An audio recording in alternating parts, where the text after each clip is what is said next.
మీ personal interviews మరియు వ్యాపార ప్రకటనల కొరకు ఈ నెంబర్ని సంప్రదించండి. హాయ్ హలో నమస్తే, నేను మీ కట్టకర్తి. జైల్లో రాజభోగాలు అనుభవించడం మీరు ఎప్పుడైనా చూసారా? ఇప్పుడు చూడాల్సిన ప్రత్యేకమైనటువంటి పరిస్థితిలో ఉన్నాం. నిన్న చంద్రబాబు నాయుడు గారు జైళ్ల శాఖ అధికారులతోనూ పోలీస్ అధికారులతోనూ సమీక్ష నిర్వహించారు.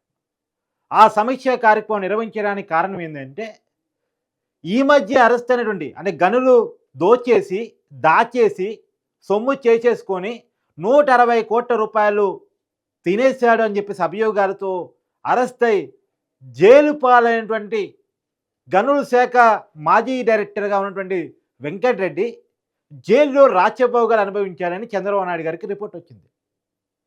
నిజానికి మీకు ఇక్కడ విషయం చెప్పాలి. చంద్రబాబు నాయుడు గారు కూడా గతంలో అరెస్ట్ అయ్యారు. 2023 సెప్టెంబర్లో అప్పటి వైసీపీ ప్రభుత్వం నంద్యాలలో ఆయన అరెస్ట్ చేసింది అర్ధరాత్రి పూట. అరెస్ట్ చేసిన తర్వాత రిమాండ్ రాజమండ్రి సెంట్రల్ జైలుకి పంపించారు.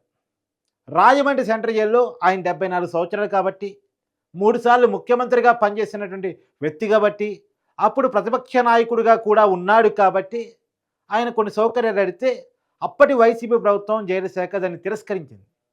చివరికి ఆయన కోర్టుకు వెళ్ళి నాకు కాస్త వేడి నీళ్ళు ఇప్పించండి, నాకు ఇండియన్ టాయిలెట్ కాదు ఫారెన్ టాయిలెట్ వెస్ట్రన్ టాయిలెట్ ఇప్పించింది, ఇవ్వలే వెస్ట్రన్ టాయిలెట్, నాకు కొద్దిగా ఏసీ ఇప్పించండి, నాకు అనారోగ్య సమస్యలు ఉన్నాయి. నిజంగా వయసు రీత్యా వచ్చిన అనేక అనారోగ్య సమస్యలు, స్కిన్ ప్రాబ్లమ్స్ అవి చాలా ఉన్నాయి. అందులోనూ దేశ రాజకీయాల్లో చక్రం తిప్పిన నాయకుడు. 3 సార్లు ఉమ్మడి ఆంధ్రప్రదేశ్కి, 2 సార్లు విభజిత ఆంధ్రప్రదేశ్కి, ఒకసారి అప్పటికే సీఎంగా చేసిన వ్యక్తి, ఇవాళ మరోసారి సీఎంగా ఉన్న 4వసారి ప్రతిపక్ష నాయకుడిగా ఉన్నాడు అప్పటికి.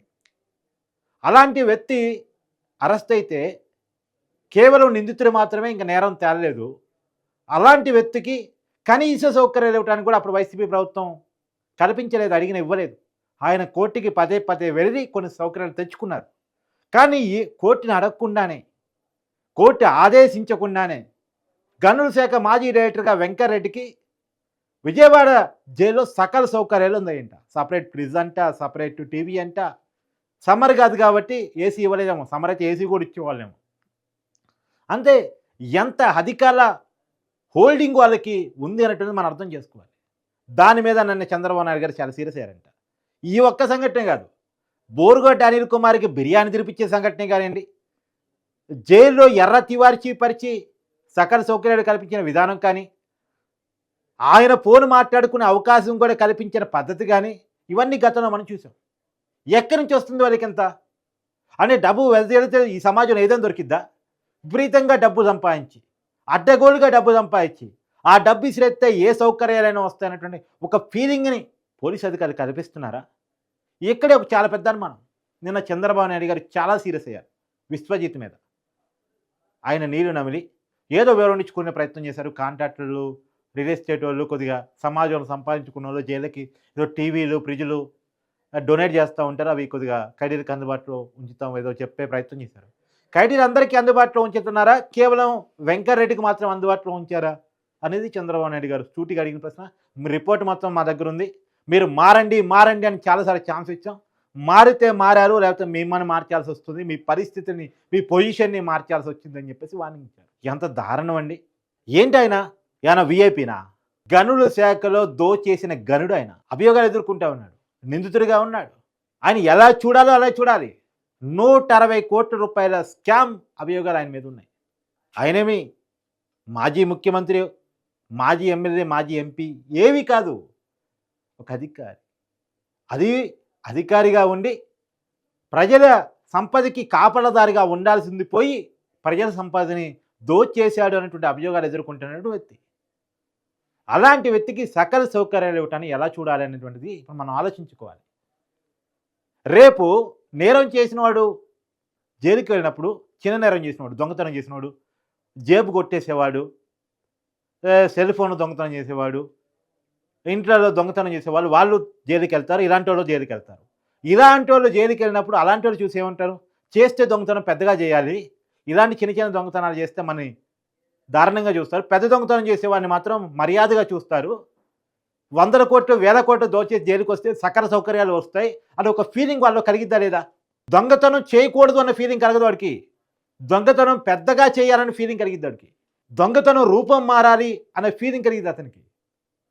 కొన్ని వందలు కూడా సంపాదించుకొని జైలు అధికారులకి ఎంతో కొంత ముట్ట చెప్తే వాళ్ళు సకల సౌకర్యాలు కల్పిస్తారు. ఇక్కడ మనకి వేలి నుంచి ఫ్రిడ్జ్ నుంచి ఏసీ వరకు అన్నీ కల్పించబడితే జైలును కూడా ఇల్లాగా ఫీల్ కావచ్చు అని చెప్పి భావిస్తారు. సహజంగా మన సినిమాలో చూస్తుంటాం, పెద్ద పెద్ద డాన్లు జైళ్ళలో ఉండి అని నడిపిస్తూ ఉంటారు, పోర్ని మాట్లాడుతూ ఉంటారు, డీల్స్ చేస్తూ ఉంటారు, ఇంకొకరికి ఏమంటారు దాన్ని స్కెచ్ చేస్తూ ఉంటారు, జైలులో ఉండి ఇవన్నీ చేస్తూ ఉంటారు. మనం సినిమాలు చూస్తుంటాం. కానీ సినిమాల్లో కాదు, నిజ జీవితంలో కూడా జరుగుతున్నాయి అనేటువంటిది ఇప్పుడు వెంకరెడ్డి విషయంలో కూడా మరోసారి తేటతెల్లమైపోయింది. మొన్న మనం విన్న మహారాష్ట్రలో మాజీ మంత్రిని చంపడం విషయంలో ఆ స్కెచ్ అంతా తీహార్ జైల్లో ఢిల్లీ జైల్లో జరిగింది అనేటువంటిది.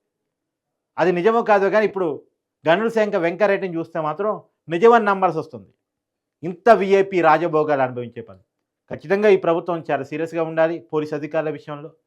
ఎందుకంటే ఇప్పటికే చాలా అనుమానాలు ఏంటంటే వర్మకి అరెస్ట్ కాపాడడానికి వర్మకి సమాచారం ఇస్తున్నారు పోలీస్ అధికారులు ఎవరైనా ఉన్నారా, అన్ని విషయాలు ఆల్రెడీ జగన్మోహన్ రెడ్డి వాళ్ళ కోటరికి చేరిపోతూ ఉన్నాయా, ఇంతమంది వర్ర రవీందర్ రెడ్డి తప్పించుకోవడానికి కూడా అనేక రకాల అనుమానాలు ఉన్నాయి.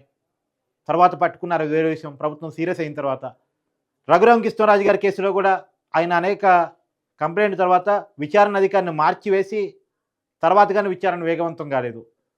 కాబట్టి ఇప్పటికే రకరకాల అనుమానాలు ఉన్నాయి. కాబట్టి ఖచ్చితంగా వీటి విషయంలో చాలా సీరియస్గా ఉండాలి. ఇప్పటికే లాండ్ ఆర్డర్ మీద ఇప్పటికే పవన్ కళ్యాణ్ గారు కూడా కొంత కోపాన్ని హోంశాఖ మీద వ్యక్తం చేయటం మనం గతంలో చూసాం. కాబట్టి చంద్రబాబు నాయుడు గారు చాలా సీరియస్గా ఉన్నారు, చాలా సీరియస్గా సమీక్ష చేస్తూ ఉన్నారు. ఆయన పదే పదే చెప్తా ఉన్నారు, పద్ధతి మార్చుకోమని వార్నింగ్లు ఇస్తూ ఉన్నారు, మార్చుకోకపోతే మారుస్తానని కూడా చెప్తా ఉన్నారు. ఇప్పటికే చాలా చోట్ల అట్లా మార్చి వేశారు. చాలా సీనియర్ అధికారిని, ఏమాత్రం లొంగన అధికారులని తిరుపతిలో మనం చూస్తూ ఉన్నాం. సుబ్బారాయుడు హల్చల్ చేస్తూ ఉన్నాడు. మామూలు హల్చల్ కాదు, పెద్దిరెడ్డికి ముచ్చెమటలు పడుతూ ఉన్నాయి. పెద్దిరెడ్డికి ఆ జిల్లాని ఏకఛత్రాధిపత్యంతో ఏరిన పెద్దిరెడ్డికి ముచ్చెమటలు పడుతూ ఉన్నాయి. అక్కడ ఆ పోలీస్ అధికారి అలా చేస్తున్నాడు. అక్కడ తిరుపతి అంటే దైవక్షేత్రం, శ్రీ వెంకటేశ్వర స్వామిని అడిగాడిన ప్రాంతం, ఆయన స్టే చేసే ప్రాంతం మన అందరి నమ్మకాల్లో. ఆయన తిరుపతి కొండ మీద ఉండి చూస్తూ ఉంటాడు. అలాంటి పవిత్రమైనటువంటి తిరుపతిని డ్రగ్స్ కడ్డాగా, గంజాయి కడ్డాగా, దోపిడీ కడ్డాగా, అవినీతి కడ్డాగా చెవిరెడ్డి పెద్దిరెడ్డి కలిసి చేయాలనుకున్నారు. కానీ అక్కడ ఉన్నటువంటి సుబ్బారాయుడు ఇవి కుదరదు, చెల్లుబాటు కాదు, ఇది నడవనియను, ఇక్కడ పవిత్రతకే స్థానం, పాపానికి స్థానం లేదు అని చెప్పి చూపిస్తున్నాడు.